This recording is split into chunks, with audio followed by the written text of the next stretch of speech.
And joining us now to talk about Haiti's challenges is Carlo Dade. He is Executive Director of the Canadian Foundation for the Americas, whose acronym is FOCAL. And nice to have you back here at TVO, Carlo. Good to see you, Steve. Okay, you know we're all over the world in various locations, Afghanistan, of course, being the #1 foreign policy adventure, for lack of a better word, right now. But I have read where you have said that Haiti actually ought to be easier to do than Afghanistan, despite all of what needs to be done in Haiti. How's that possible? Well, the challenges in Haiti are immense. They're vast, they're deep, they're varied. There's a complexity to them. However, certain things are missing that we don't find in other challenges around the globe. Take Afghanistan. Violence, IEDs, improvised explosive devices, car bombs, factional fighting, denominational fighting, sectarian violence that goes back centuries, if not thousands of years. These things are missing from Haiti. So while the challenges that we face in Haiti are complex and vast, they are not in some ways as lethal or severe as we face elsewhere. Okay, fair enough. No security concerns, but the country's in a mess. I mean, you almost don't know where to begin in terms of trying to repair the place. So how can that be easier when almost doesn't matter what part of Port-au-Prince you go to, it's in ruins? Mm-hmm. Well, other parts of the country are not damaged. Of course, with Port-au-Prince leveled by the earthquake, you've had an impact on a quarter of the population, the center of economic power, communications, government. But again, the challenges, if you disaggregate them and look at each challenge that you face in Haiti, each challenge is fully within our capabilities, our technical capabilities to deal with, be it environmental, be it governance, be it economic growth. The challenges are not outside our scope to deal with when you disaggregate them. When you aggregate them, yes, they're daunting. But again, would you rather be responsible for Darfur, Afghanistan, Central Africa, or Haiti? I think most people in the development business and foreign affairs would say Haiti. Well, and it is closer too, which I guess makes a bit of a difference. It is, yes. It's not quite our backyard, but it's not far from our backyard. No, it's definitely in our neighborhood, and we have certain capabilities. Language, for instance. It's 4 hours away as opposed to 14 or 18 hours away as some of the challenges that we've been involved in recently too. Historically speaking, what kind of success, if any, have we had in Haiti? We being the international community, Haitians... So we being Canada. Canada, okay, Canada. Recently, we've had some success with our most recent round of engagement, working in a coordinated fashion with international donors. And coordination is the key. We will probably use this word several times. But in a coordinated fashion with others, we've been able to see economic growth in the country, investments, hotels, free trade zones, but also some of the projects in which Canada's been involved, humanitarian assistance, governance, working on building up the capacity of the governance. They've been very small successes, but there have been successes in the country. And again, having read some of your stuff, you have said it can no longer be business as usual in Haiti, which means what? Well, if you look at the resources that we put in, the structure of how we've been involved, the bureaucracies, the institutions, the methodologies that we've used, they have produced a small degree of success, which is in no way, shape, or form to belittle what's been done.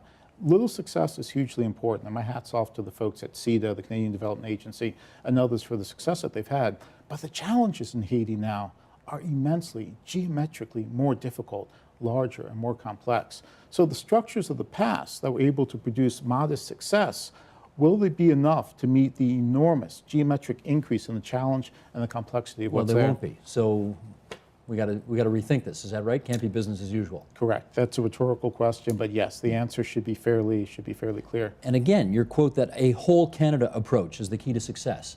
A whole Canada approach means what? It means going beyond whole of government. We've done fairly well in getting Department of National Defense, the Development Agency, Foreign Affairs to work together. But the resources, what's required, we've seen recent estimates, very back of the envelope things from the Inter-American Development Bank, saying the cost will be in the neighborhood of $13 to $14 billion. Certainly north of $9 billion, but somewhere in the $14 billion range. That sort of cost for the international community means it's going to have to be spread out amongst countries. But also, as countries engage, they're going to need to pull in other resources beyond just government. For Haiti, we're specifically looking at involvement from the diaspora and the private sector.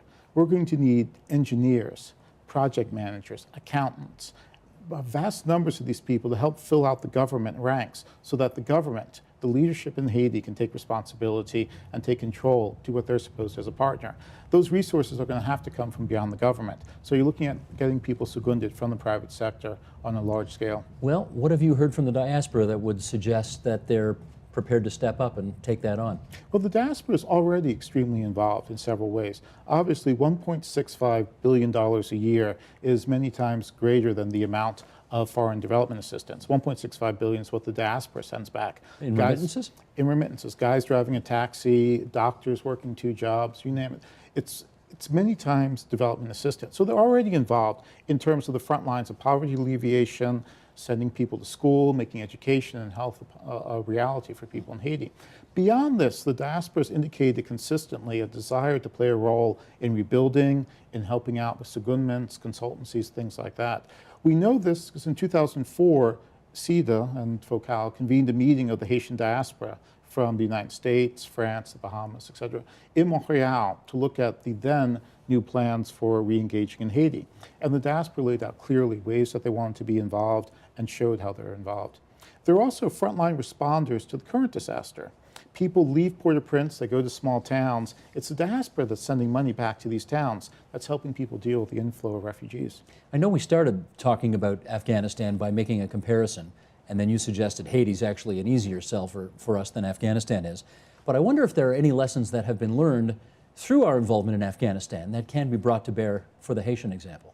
Sure. The need to reach out to Canadians and to get Canadians on board from the beginning. There's a window of opportunity when the disaster, the situation is well understood. It's in the media. You don't have to really explain the need for involvement. You need to use that window to galvanize action. Canadians have given more per capita to Haiti than anywhere else on the globe. We've shown a willingness to become involved. So you're looking at beyond just a check to the Red Cross. You're looking at involvement for 10 years, billions of dollars. That really needs to be understood. It needs to become a national project. If we are to succeed, it has to become a national project on the part of Canada, working, of course, with Haitians and the international community. Who needs to make that argument?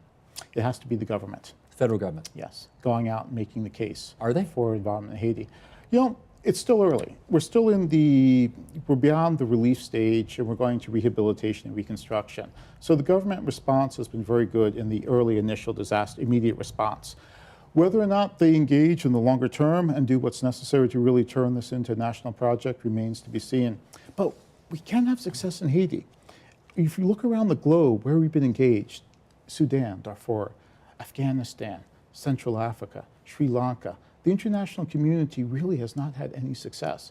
You could argue perhaps Bosnia, but if there's any place on the globe where we can succeed, we meaning Haitians, the international community, Canadians, if there's any place where we can have success, it's going to be Haiti. Okay, Stephen Harper was the first international leader to come to Haiti post-earthquake, right? Mm-hmm. Does he get marks for that? Is that a good, is that a step towards what you're just talking about? It is. It's a way to show commitment. With any disaster, a premier, a governor will show up at the flood, will show up at the earthquake. It's an important demonstration of solidarity, of concern, of commitment at the highest level. In addition to the trip, the Prime Minister has also stated, we are in Haiti for the long term, we will not leave till the job's finished. So he's laying down markers with the Haitians and with the international community. But you clearly want him to go further than that, just laying down markers. You're looking for, I'm presuming here, tangible targets, signs of commitments, dates, times within which such and such will be achieved. How would you have him make that case to the Canadian public, who have opened their wallets and their hearts, there's no doubt about it, but this, let me tell you the sad reality of this is not going to be front page news every day for the next 10 years, even though you want Haiti to be a top of mind project for this government for the next 10 years. So how would you have him make the case, particularly in these economic times in which we find ourselves? Yeah, rising deficits at the provincial and at the federal level. It's going to be difficult. But again, the window's there, people understand. What you need to do is follow up, go from town to town in Canada with Foreign Affairs, with the United Nations, with the Canadian Development Agency, with the Haitian private sector. Explain the mission, explain what can be done, how people can get involved. The more people from across Canada that you have that are involved, the more those stories get back to communities, the more people can see success, understand what's happening. So this, again, is the whole of Canada approach as opposed to the whole of government approach. The more towns that are involved, the more people that are down going back and forth, the more what we're doing is understood. Let me read you an excerpt from a column by Chantal Hébert in the Toronto Star from last month. And she said, "Tragedy has struck Haiti at a time when Canada is poised to start withdrawing resources from Afghanistan. Balancing an ongoing Canadian presence in Afghanistan with a larger role in post-earthquake Haiti need not be an either-or proposition. But as of last week, the need to realign significant resources towards Haiti was introduced into the mix of the debate on the follow-up to the Kandahar deployment. As the military mission to Kandahar winds down, a solid case can be made that Haiti should become job one for the federal government on the international development front. What's the case for Canada to make Haiti number one over Afghanistan, where I don't have to tell you, we have already spent a lot of time, effort, blood, treasure, etc.? The challenges in Haiti are more attuned to our capabilities here in Canada, the opportunity to actually have success. Whether or not we'll leave Afghanistan, the manner in which we'll leave, obviously the troops are coming out, but the larger withdrawal and the deployment or paring down of resources, I don't know that it's been fully decided, but Haiti has altered this equation. Again, what we face in Haiti, and I don't think this is really understood, how immense is the challenge in Haiti. This is a disaster that is larger than the Asian tsunami. The economic impact will be greater than that of the Asian tsunami. The death toll is many times greater. The Inter-American Development Bank just released a report this morning doing some preliminary estimates for the damage toll, the damage assessment in Haiti. And looking at the Asian tsunami, they estimated that the loss of life was 770 per million people. So for every million people in Indonesia, 770 were lost during the tsunami. The number in Haiti is closer to 20 to 25,000 per million. So the damage that's been done, what's going to be involved, I don't see how we can really balance major development commitments to both. You got to pick and choose here? I think so. Haiti is going to require that much attention. It's not just resources, it's attention. And that's what's really worrying as we look ahead. The structure for how we respond to these sorts of disasters, a working group or a task force simply won't cut it. We're going to have to look at something more significant, like a special operating agency or a special envoy or a special department just to deal with Haiti. Well, let me talk about the role of the private sector here, because at the moment it certainly feels as if, and I think the image is helped to be created by seeing Prime Minister Harper in all of our newspapers and on the news with Haitian children and so on. The sense one gets is that the federal government is essentially a beginning, middle, and end of all of our efforts to try to contribute to the rebuilding of Haiti. But obviously the private sector's got a role here. What do you see that role being, and can we in this country make a contribution that's worthwhile in that regard? Sure, I think we most certainly can. First, the private sector has expressed interest. I've talked to some Canadian companies, been contacted by some, asking about the situation in Haiti and ways in which they can get involved and remain involved beyond simply cutting a check, looking at longer-term engagement and involvement. Again, a national project, something that occupies the entire country, will involve the private sector. There are two ways for the private sector to become involved: participating in reconstruction. That's absolutely crucial. The more companies that participate, the more there's involvement, the less there is chances of corruption. More participation, more oversight, more involvement. But also seconding people, taking staff and rotating staff in to work in ministries in Haiti, making key resources available for the government and for the international community to use. There are vast resources in the private sector: talent, entrepreneurship, but just technical skills. Give me a for instance on this. I mean, I don't know if you, I'm not looking for you to break confidences here, but what kind of company calls you and says, what kind of contribution can we make? A company that is engaged in the hemisphere, a company that's engaged in the Caribbean and in the Western Hemisphere, in the Americas, or in the United States. But providing what kind of services? This is what they're asking now.